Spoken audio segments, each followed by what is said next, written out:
எப்படி குழந்தையா பிறந்தாங்கன்னா தன்னையே தத்தம் பண்ணினாராம். தன்னையே தத்தம் பண்ணி கொடுத்ததுனால அந்த அந்த பகவானுக்கு தத்தன்னே பேரு. அத்ரி புத்திரனா இருக்கிறதுனால ஆத்திரேயன்னு பேரு. அதனால தான் தத்தாத்திரேயர் சொல்றோமே. தத்தாத்திரேய உபாசனா மகாராஷ்டிராவில் ரொம்ப பிரசித்தம். அந்த தத்தாத்திரேயர் குழந்தையா பிறந்தார். ஆனால் கல்யாணம் மண்டாராலே இல்லை, கல்யாணம் மண்டார்னு இருக்கு, புராணாந்தத்தில் இருக்கு, பத்னிலாம் இருக்கான்னு இருந்தாலும் கூட இல்லை போல இருக்கு. அதனால கூட இருந்தால் தேவையில்லை நினைக்கிறார் போல இருக்கு. அதனால இங்கே சொல்றார், மகரிஷிக்கு புத்திரவத் பிரத்யபத்தியத்தை, இந்த சீதையும் ராமரையும் குழந்தவன் நினைச்சிருந்தாருன்னு சொல்றார் இந்த இடத்துல. ராமர் அங்கே அத்ரி ஆசனத்துக்கு வந்த உடனேயே நமஸ்காரம் பண்ணினார். உடனே அத்ரி மகரிஷி சொன்னார், உள்ளுக்குள்ள அனசூயா அம்மா இருக்கான்னு சீதை கிட்ட சொல்ல போய் பாருன்னார். உடனே சீதாதேவி ராமர்கிட்ட கேட்டா அனுமதி, உள்ளுக்குள்ள போட்டுமா. உடனே உள்ளுக்குள்ள போனோடனே அனசூயா தேவி நிறைய ட்ரெஸ்ஸு, ஸ்திரீகளுக்கு என்ன விதவிதமான ட்ரெஸ்லாம் போட்டுப்பாலோ, திவ்யமான வஸ்திரம், திவ்யமான பவுடர், திவ்யமான இப்போ எல்லாருக்கும் எல்லாம் கெமிக்கலாக இருக்கும். அந்த காலத்தில் சுத்தமாக இருக்கும். அந்த கண்ணுக்கு மையிட்டுக்கிறதுங்கிறது கண்ணு நன்னா தெரியறதுக்கா. அப்படி எல்லாம் சுத்தமானதாக வச்சுருக்கா, தேவலோக வஸ்துவாக வச்சுருக்கா. உடனே இந்த சீதைக்கு நன்னா அந்த பட்டுப்புடவையை கட்டி விட்டு, இந்த பட்டுப்புடவை வந்து எத்தனை நாள் ஆனாலும் ஒன்றும் ஆகாதான். அந்த பட்டுப்புடவையை தான் கட்டின்னு இருந்தா அவள் தான் ராவணன் அழிச்சின்னு போனான். அதனால தான் அந்த 10 மாதம் அந்த புடவை அவ்வளோ அழகாக இருந்திருக்கு.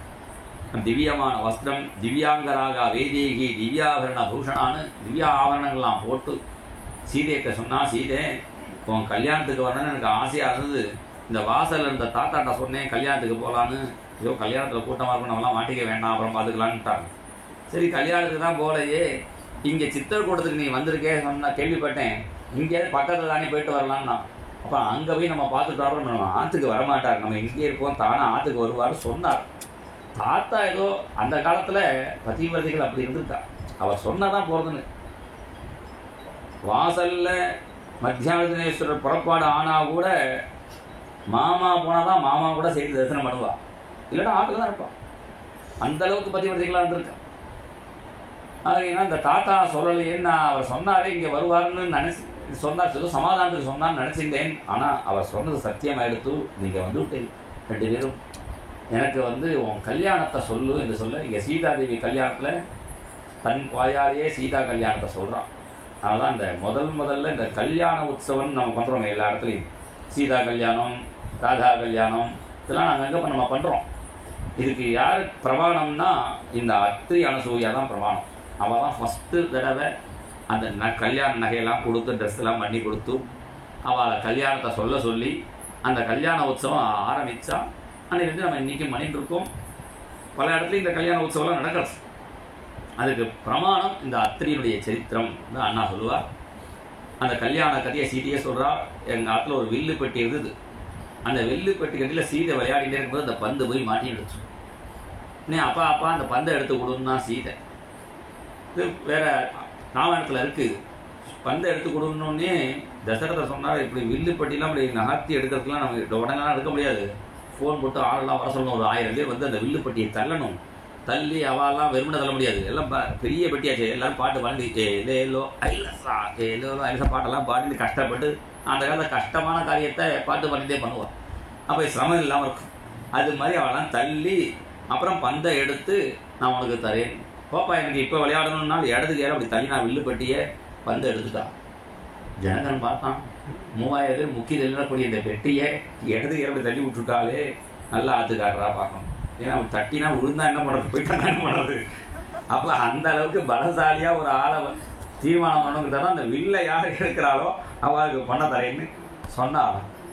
அப்போ தான் ராமரும் லக்ஷ்மணனுமா வந்தால் அந்த வில்லை நான் ஏற்றினார்கள். வில்லு முடிஞ்சது, நான் மாலை போட வந்தேன், அவன் கொடுக்க மாட்டேன்னுட்டார். அவிஜ்ஞாய பிதுச்சந்தம் அயோத்தியாதிபதே பிரபோகோ. அங்கே சொல்ல இங்கே சொல்கிற சீதாதேவி, இவர் நான் மாலை போட வந்தே போடுக்க மாட்டேன்னு விட்டார், அப்பாவுக்கு தெரியாமல் போடுக்க மாட்டேன்னு விட்டார். அப்புறம் தான் கல்யாணம் ஆச்சு என்று சொல்ல அனசூயாதேவி சந்தோஷப்பட்டால். உடனே சீதையை போய் ராமர்கிட்ட போய் நில்லு, இவங்க 2 பேரையும் லட்சுமி நாராயணால நான் இங்கேருந்தே பார்க்குறேன் என்று சொல்ல, நீ சீதை அங்கேருந்து வந்து நிற்கிறார் ராமர் பக்கத்தில். நின்னோடனே நீ ராமர் அழகாக பேசுகிறார், எல்லாருக்கும் பிரியமாக இருக்கிற மாதிரி பேசணும். நான் அவாத்தில் அதை கொடுத்தா இருந்தால் எதையும் வாங்கி போட்டுன்னு வருதா அப்படி சீதைகிட்ட ராமர் கோசிட்டான்னா சீதை வருத்தப்படுவா. உடனே ராமர் வருத்தப்பட்டா, இல்லை லட்சுமணன் வருத்தப்படுவார். நம்ம அதில் வந்து இப்படி ஆகிடுச்சுன்னு அவள் வருத்தப்படுவா. ஆனால் எல்லாருக்கும் சந்தோஷமாக பேசணும். நம்ம பேசுகிற பேச்சில் எல்லாருக்கும் சந்தோஷம் கிடைக்கிற மாதிரி பேசணும்.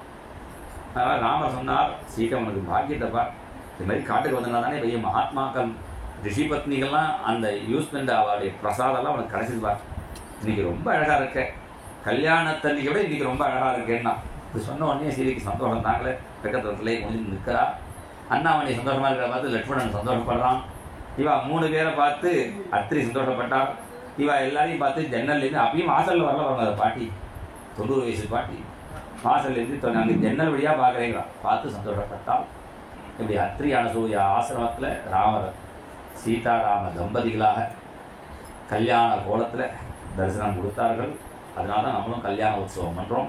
இந்த கல்யாண உற்சவம் பண்ணணும்னு ஆசைப்பட்டோம்னா கல்யாணத்தை பகவான் நடத்தி கொடுப்பான். அதுக்கு கதையே ஒன்று இருக்குது. நார்த் இந்தியாவில் அயோத்தியில் ஒரு பக்தர் இருந்தார். அவருக்கு துல்கா ராம்னு பேர். துல்கான்னா இந்த கல்யாண பையன் பொண்ணுக்கு துல்கா துல்கின்னு இப்படி சொல்லுவாள். துல்கா நம்ம வந்து கல்யாண ராமன் பேர் வச்சுக்கிறோமே, அதுதான் அங்கே துல்கா ராம்னு பேர் வச்சுப்போம். அவர் என்ன பண்ணினார், ஒரு ஏழை பாகவதர் ஒரு பணக்காரன் வீட்டு கல்யாணத்துக்கு போனால் நிறைய நகையெல்லாம் போட்டுக்கிறத பார்த்தா, ஆஹா அது மாதிரி என்னோட ராமர் சீதைக்கு நான் கல்யாணம் பண்ணலையேன்னு கவலைப்பட்டான். அதை கவலைப்பட்டே வரும்போது ஒரு நகைக்கடை அவருடைய சேட்டு ஃப்ரெண்டு, அவர் நிறைய நகையெல்லாம் வச்சுட்டு இருந்தார். எதுக்குன்னு அடுத்த மாதம் ஒரு கல்யாணத்துக்கு நகை பண்ண சொல்லியிருக்கார் ஒரு சேட்டு.